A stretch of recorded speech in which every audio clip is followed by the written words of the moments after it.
A obra sobre a qual eu vou falar nesse vídeo é Nove Noites, um romance do Bernardo Carvalho.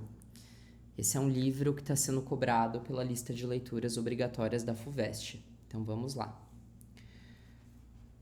A gente vai passar por uma introdução a essa obra, eu vou fazer uma síntese do enredo e, por fim, eu vou pontuar algumas coisas que eu acho que são mais importantes para o seu vestibular. Então, falando primeiro a respeito do autor, o Bernardo Carvalho nasceu em 1960, no Rio de Janeiro. Ele integrou a chamada literatura brasileira contemporânea, né? Que engloba aqueles autores do final do século XX, início do século XXI. Ele é caracterizado por uma escrita sucinta, bastante objetiva, sem se utilizar, por exemplo, de algumas figuras de linguagem, como, por exemplo, o hipérbato, né? Ele tem uma escrita jornalística até um certo ponto. É muito característico do Carvalho a existência dessas narrativas fragmentadas, né? Então, e dentro dessas narrativas fragmentadas a gente encontra também personagens fragmentados, né? Que correspondem ao homem contemporâneo, que é uma pessoa quebrada, certo? E não é raro também as personagens desse autor serem acometidas por alguma doença mental. A gente pode ficar com o questionamento de que Nove Noites se trata de uma autobiografia do próprio Bernardo Carvalho, porque vai ter um narrador chamado jornalista, né? Na verdade ele não tem nome na narrativa, mas esse jornalista, um dos narradores, ele tem alguns dados da vida dele que acabam batendo com os do Bernardo Carvalho, como, por exemplo, a data de nascimento, 1960, e o fato de ambos terem sido jornalista, né? O Bernardo Carvalho, por exemplo, ele já trabalhou na Folha de São Paulo. Então, a gente pode ficar confuso se Nove Noites é uma autobiografia. Mas eu já adianto que não, né? O romance, ele se trata, isso sim, de uma ficção, né? Ele não foi feito para narrar a vida do Bernardo Carvalho. Ou seja, em outras palavras, o jornalista não é o autor, né? Ele é uma criatura ficcional, né? Criada para esse romance. Bom, mas o autor ele também não nos ajuda, porque, por exemplo, a capa do Nove Noites é bastante ambígua e a gente precisa tomar muito cuidado com ela, porque aqui a gente verifica a foto do Bernardo Carvalho quando ele era criança, então dá vontade de chamar o livro de uma autobiografia, mas como eu já havia adiantado, não é isso. E outro perigo que eu destaco para vocês em relação a essa capa é a figura do indígena, porque também a gente tende a dizer que o tema principal do livro é a questão indígena no Brasil, e isso também está incorreto, né?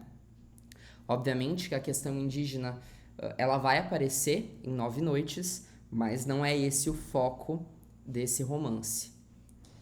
Tudo bem, gente? E tudo isso que eu estou avisando para vocês aparece por meio de uma advertência dentro do próprio livro, né? Então, é o Bernardo Carvalho nos alertando de que se trata de um livro de ficção, embora esteja baseado em fatos, experiências e pessoas reais. É uma combinação de memória e imaginação, como todo romance, em maior ou menor grau, de forma mais ou menos direta. Então ele está dando a chave para a leitura do Nove Noites. É um livro de ficção, não é uma autobiografia. E quais são os fatos que o livro traz, né? Quais são os dados que realmente aconteceram no mundo real e que fazem com que a gente fique confuso, né? Se aquilo que está escrito nas páginas de Nove Noites realmente aconteceu ou não. Então, Boel Cohen, ele é um antropólogo norte-americano, né, um etnólogo que nasceu nos Estados Unidos, e ele vem para o Brasil para estudar algumas comunidades indígenas, entre as quais a gente pode citar os Trumai, né, os indígenas Trumai, e os Craô, tá? Então ele vem estudar essas populações em território brasileiro. E o que acontece? No dia 2 de agosto de 1939, ele comete suicídio. E ele faz isso de forma bastante violenta, né? Ele primeiro se corta e depois ele se enforca. Então fica o questionamento acerca do porquê que ele se matou de uma forma tão brutal, né? O que estava acontecendo com esse cientista, né, que veio para o Brasil para estudar os povos indígenas, o que estava acontecendo com ele para ele ter se matado e por que que ele fez isso no Brasil, né, no meio da floresta, né, no interior do país. Então são perguntas que a gente pode se fazer durante a leitura do Nove Noites. Esses são os fatos, né, que aparecem no livro. Fazendo uma síntese do enredo, então queria começar lendo o comecinho, né, lendo o início de Nove Noites. Isto é para quando você vier, né? Será que esse você está fazendo referência ao leitor, por exemplo? É uma leitura possível, né? É preciso estar preparado. Alguém terá que preveni-lo. Vai entrar numa terra em que a verdade e a mentira não têm mais os sentidos que o trouxeram até aqui. Pergunte aos índios qualquer coisa, o que primeiro lhe passar pela cabeça. E amanhã, ao acordar, faça de novo a mesma pergunta. E depois de amanhã, mais uma vez. Sempre a mesma pergunta. E a cada dia receberá uma resposta diferente. A verdade está perdida entre todas as contradições e os disparates. Aqui a gente tem a temática central do livro Nove Noites, que é justamente a oposição entre o que é verdade, o que é mentira, o que é história e o que é ficção. Esse realmente é o assunto principal a que se dedica o livro. Muito embora a gente tenha mencionada a questão indígena, certo? Como está nesse trecho inicial. Então, continuando a leitura, né? Que o antropólogo americano Boel Quinn, meu amigo, morreu na noite de 2 de agosto de 39, aos 27 anos, né? Ele era bastante jovem. Que se matou sem explicações aparentes, num ato intempestivo e de uma violência assustadora, que se maltratou, a despeito das súplicas, né? Apesar dos pedidos dos 2 índios que o acompanhavam na sua última jornada de volta da aldeia para Carolina, né? Que fica no Maranhão, e que fugiram apavorados diante do horror do sangue, que se cortou e se enforcou, que deixou cartas impressionantes, mas que nada explicam. A gente não sabe os motivos que levaram esse etnólogo norte-americano a cometer suicídio. Então, aqui, né, nesse trecho inicial, que está contido no romance Nove Noites, a gente tem um pedaço de uma carta. Essa carta foi escrita pelo Manuel Perna, e Manuel Perna, ele é um sertanejo, né? Ele vivia lá no Maranhão mesmo, e ele era amigo do Boel Quinn, certo? Então ele escreve essa carta para um destinatário que inicialmente não é conhecido. A gente não sabe para quem que ele se dirige com essa carta aqui, ao menos não no começo do livro, tá? A estrutura do romance, ela vai alternando a narração do Manuel Perna, né, que escreve essa carta para uma pessoa que eu vou mencionar para vocês quem que é essa pessoa posteriormente, mas de qualquer forma ele escreve essa carta para uma pessoa e essa carta ela se alterna com a investigação do jornalista, que é um dos narradores que não é nomeado, né? E que vai investigar o que levou à morte desse antropólogo, né? Então, a gente tem a alternância entre a carta do Manuel Perna, um dos narradores, e a investigação do jornalista, outro narrador. E, na prática, como que a gente distingue o que é a carta do Perna e o que é a investigação do jornalista? A gente pode ver que a formatação é diferente. Então, esse texto aqui, por exemplo, ele está em itálico, assim como todas as entradas do diário do Perna, né? Todas elas estão em itálico, ou seja, a letra ela fica um pouco deitadinha, né? Isso é o que permite diferenciar a carta, né, do restante da narrativa, certo? Então, basicamente isso que eu queria comentar com vocês nesse slide. Então, Nove Noites é uma narrativa que corre sobre 2 trilhos, de forma paralela, de forma simultânea, cada um deles correspondendo a um dos narradores do romance. Então, a gente tem o Perna, né, que é o sertanejo, ele era engenheiro, né, e é amigo do Boel Quinn, certo? Então ele é um narrador epistolar, ou seja, o narrador que escreve por meio de carta, e o texto dele vai ser destacado pela formatação itálico. E além do Manuel Perna, a gente tem um segundo narrador, né, que é o jornalista, e que vai investigar as circunstâncias em torno da morte do Quinn. O Manuel Perna e o antropólogo americano, né, ou seja, o Boel Quinn, eles desenvolveram fortes laços de amizade nas 9 noites em que, de maneira espaçada, eles conversaram e trocaram confidências, o que explica o título do romance. Então, o Manuel Perna e o Boel Quinn, eles conversaram por 9 noites, mas eram 9 noites não consecutivas, né? Então, por exemplo, ele ficou, né, por 3 noites com o Boel Quinn, e aí depois deu um espaçamento, aí ficou mais 2, sei lá, e deu mais um espaçamento, e depois ficou mais 4 noites. Esse é o significado de maneira espaçada, certo? Não era contínuo, né? Então vamos seguir. Aqui só para reforçar que essa é uma narrativa, né, que caminha sobre 2 trilhos. Um deles é narrado pelo jornalista e o outro a gente tem a carta, né, do Manuel Perna. Então, de novo, a gente tem o antropólogo norte-americano, Boel Quinn, né, que se suicida com 27 anos no dia 2 de agosto de 1939. E a gente tem os 2 narradores, o Manuel Perna e o jornalista. O Manuel Perna e o Boel Quinn, eles são amigos. Depois eu vou explicar o sentido dessas aspas aqui, né? E o jornalista, ele vai investigar o suicídio do Boel Quinn. Ninguém sabia por que ele tinha se matado, tá?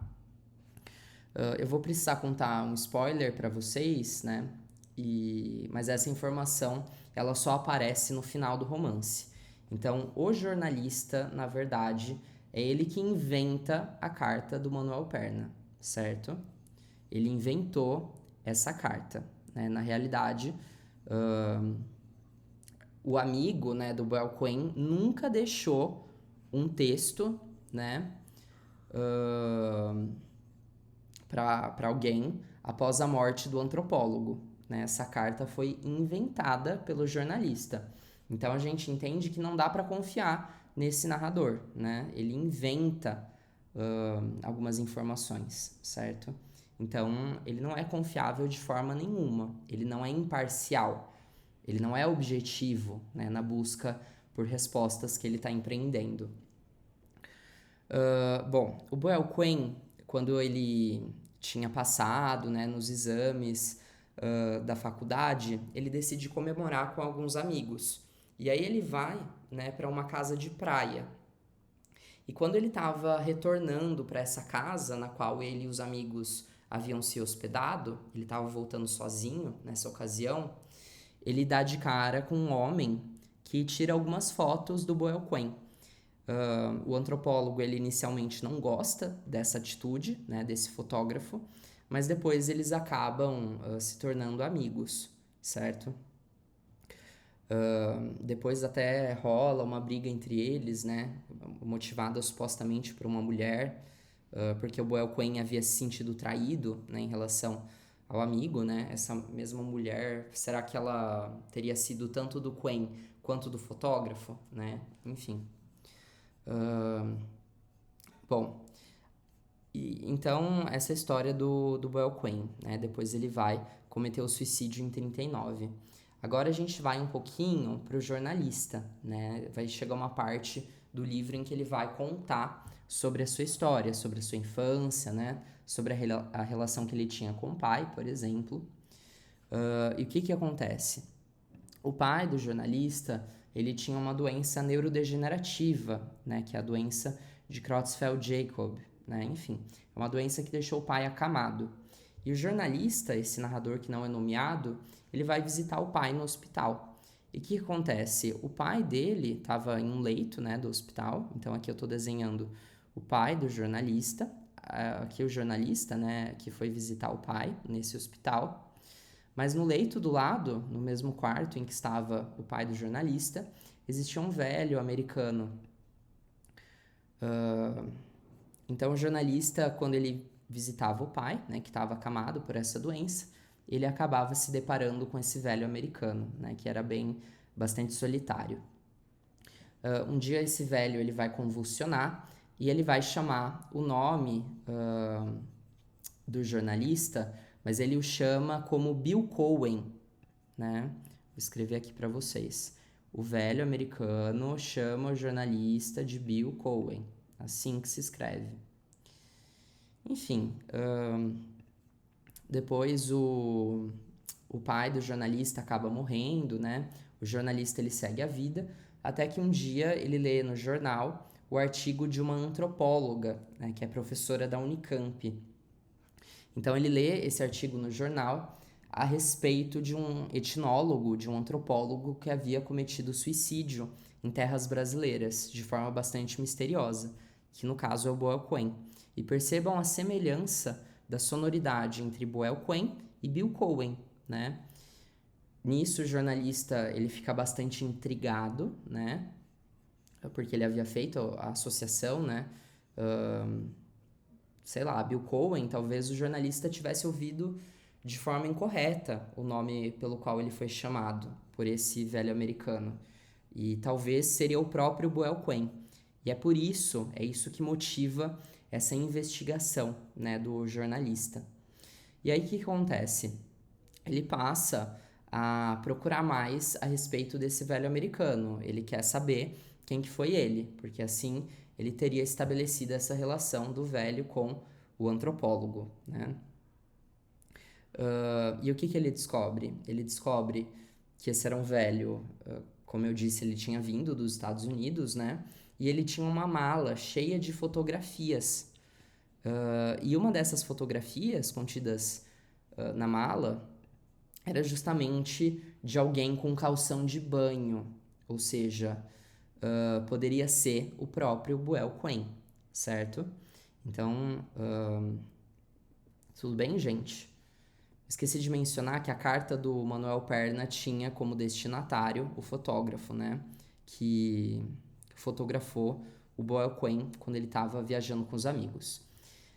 Então o jornalista ele também descobre que aquele velho americano se chamava Andrew Parsons, né? E como ele tinha na maleta dele uma foto de um homem com calção de banho que poderia ser o Boel Cohen, o que a gente tem até aqui? Que o fotógrafo e o Andrew Parsons poderiam ser a mesma pessoa, tá? Então, a gente tem, né, uma ligação entre a história do Cohen e a do jornalista, ok?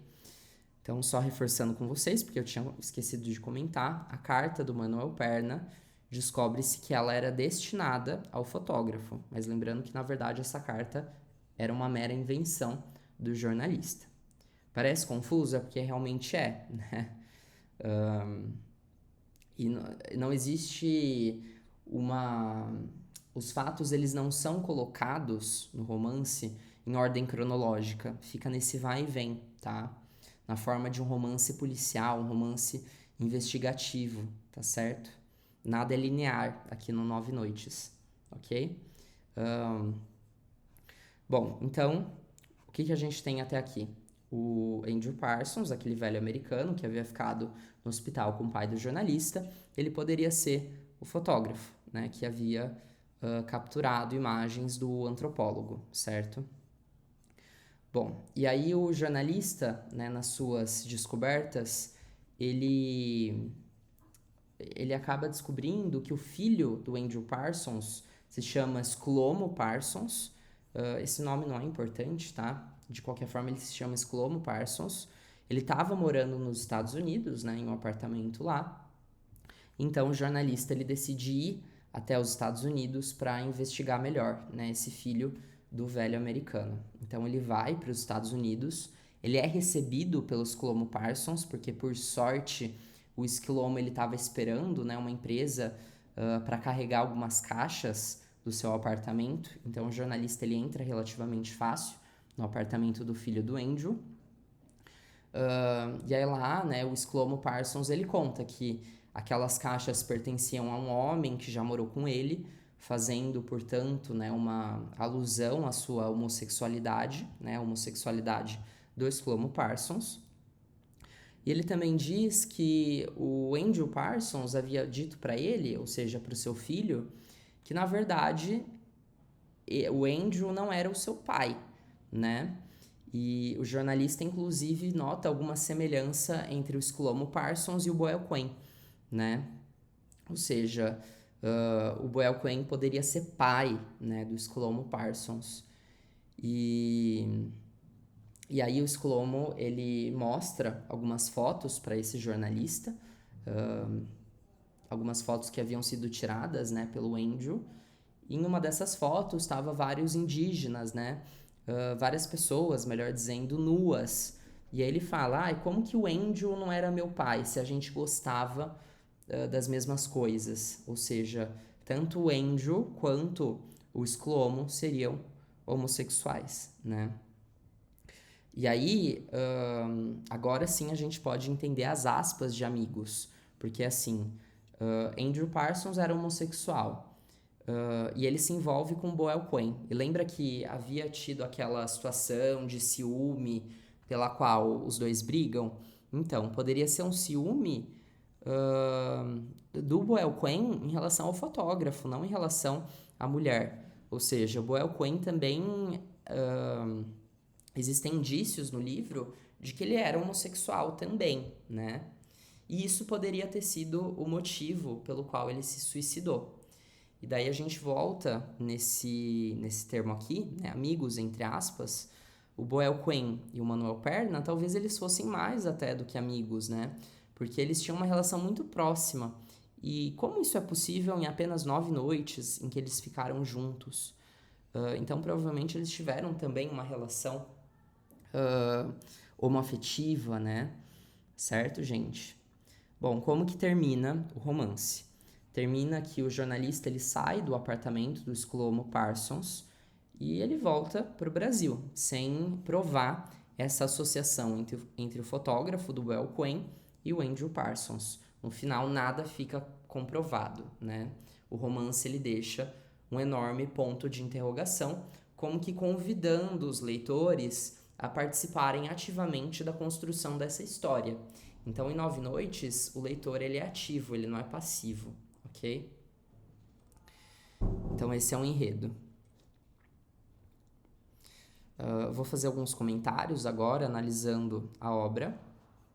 Trata-se de uma metaficção historiográfica. O que isso quer dizer? Metaficção porque é uma ficção, né, que aborda a própria ficção, né, o próprio ato de escrever. Então, a metalinguagem ela é utilizada, aquela função da linguagem na qual a língua versa, fala sobre si mesma, né? Então, está explicado metaficção. É historiográfica porque se explora os limites entre ficção e história, entre verdade e mentira, que realmente é o assunto principal do livro. Eu falei com vocês, né, que existe a abordagem da questão indígena, mas aqui vai haver uma desconstrução da idealização romântica do indígena. Então, o indígena aqui, ele não é o herói perfeito, idealizado, muito até pelo contrário. Os indígenas aqui, eles são chatos, eles enchem o saco, né, do Boyle Quinn, por exemplo, né? Então, não existe idealização. E aqui, como exemplo, eu deixei a Gersila, que era uma indígena bastante debochada. O jornalista ele vai investigar a morte do Boyle Quinn e ele vai para Carolina e para o Xingu, né? Carolina, lembrando que fica no Maranhão, no estado do Maranhão. E ele entra em contato, né, com os indígenas, com o povo Craô, por exemplo. E lá estava a Gersila, que debocha desse jornalista, que tira sarro desse jornalista, porque ele não queria participar dos rituais, etc. Né? De qualquer forma, existe a quebra dessa idealização. O espaço no qual a narrativa ela acontece é Carolina, é Xingu, mas também Estados Unidos, tá? E qual que é o contexto histórico? Vai haver menções à ditadura do Estado Novo, de Getúlio Vargas. Era um clima bastante tenso, né, de perseguição. Isso aparece no livro, certo? Essa ditadura do Estado Novo, ela acontece na época do Boelquém, né? Também existe menção ao regime militar, porque o pai do jornalista, ele teria sido beneficiado com o regime militar. E vai haver também uma referência ao ataque terrorista às Torres Gêmeas. O jornalista ele estava tentando entrar em contato com várias famílias dos Estados Unidos, né? Porque ele queria se comunicar com os familiares do Boelquém, né? Mas isso acabava sendo dificultado por esse contexto aqui, né? Do ataque às Torres Gêmeas que aconteceu no 11 de setembro. Porque ele enviava as cartas, né, em direção aos Estados Unidos para esses conhecidos do Boel, né? Ou pessoas que poderiam ajudá-lo a angariar informações sobre esse antropólogo, mas essas cartas muito provavelmente nunca foram abertas, porque todo mundo desconfiava que poderia ter antraz nessas cartas, né, um veneno, o que fazia sentido nessa época de enormes suspeitas, né, em decorrência desses ataques terroristas. Ok, gente? Então a história, a gente tem menção a todos esses contextos históricos, e a história vai se passar tanto no Brasil quanto nos Estados Unidos, né? No interior do Brasil e nos Estados Unidos. Aqui, falando sobre os Trumai, então, assim, por que será que o Boelquém foi estudar os Trumai? Na realidade, parece que ele queria, ao estudar os Trumai, ele queria tratar sobre si mesmo. A gente vai ver que os Trumai tinham vários pontos de contato, pontos de identificação com esse antropólogo, né? Eles tinham alguns traços em comum. Então vamos lá. Como não havia meninas adolescentes, os jogos sexuais aconteciam entre meninos ou entre meninos e homens, quase sempre por iniciativa dos primeiros, ou seja, dos meninos, que os adultos não reprimiam. Observou que o órfão ele tinha um interesse especial por esses jogos, costumava procurar os homens mais velhos que não o rechaçavam. Então aqui a gente tem as relações homoafetivas no interior de uma comunidade indígena. Me lembro ainda de ele ter comentado, perplexo, né, aqui fazendo referência ao Boelquém, que os Trumai, apesar de estarem em vias de extinção, continuavam fazendo abortos e matando recém-nascidos. É que os Trumai veem na morte uma saída e uma libertação de seus temores e sofrimentos.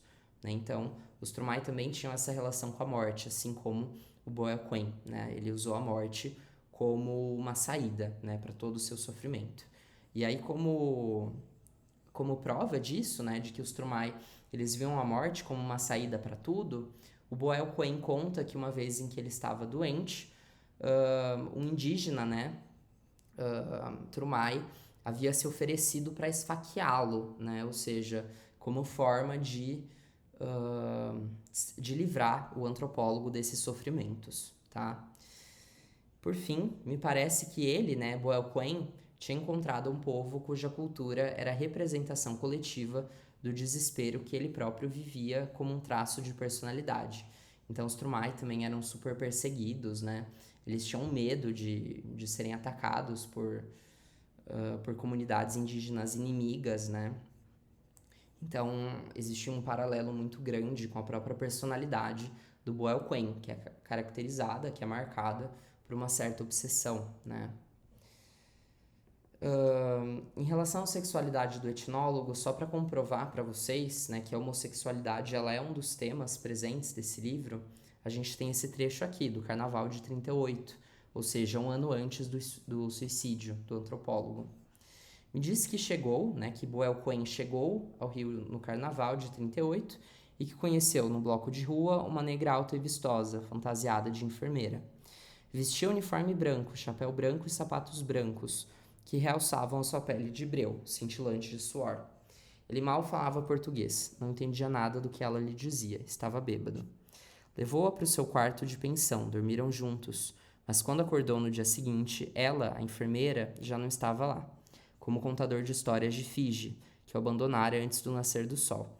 E no lugar da enfermeira havia um homem em sua cama, um negro forte e nu, como nativo dos retratos que me mostrara. Ou seja, aqui a gente tem o Perna, né, narrando isso, tanto que está em itálico, né, esses escritos.